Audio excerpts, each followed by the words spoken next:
This is Cannabis, located on Manchester Street. I use it every day for my knee, which is in pretty bad shape, and it works like a charm.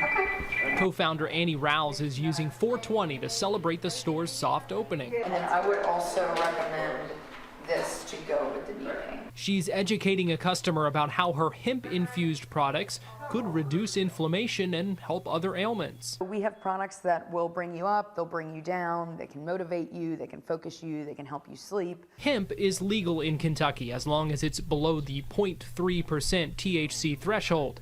THC is the chemical in cannabis that gets you high.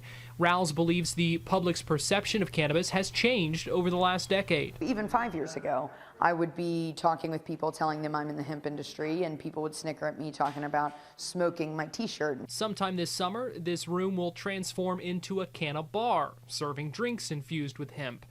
But are there concerns about people driving away from here intoxicated? There's always a concern of intoxication in the space because cannabinoids impact people differently, just like alcohol does. Fayette Commonwealth's attorney Kim Baird has concerns about that same issue, driving while high, particularly with marijuana.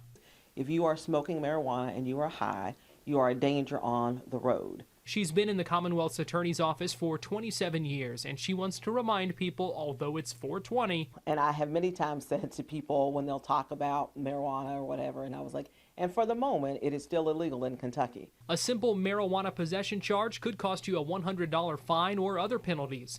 Possession over 8 ounces is a Class D felony and could get you 1 to 5 years behind bars. Baird has a message for those who will smoke marijuana regardless. So just, if you're going to smoke it, just stay in the house. I'm not advocating for it. I'm just telling you, stay in the house. In Lexington, Garrett Weimer, WKYT.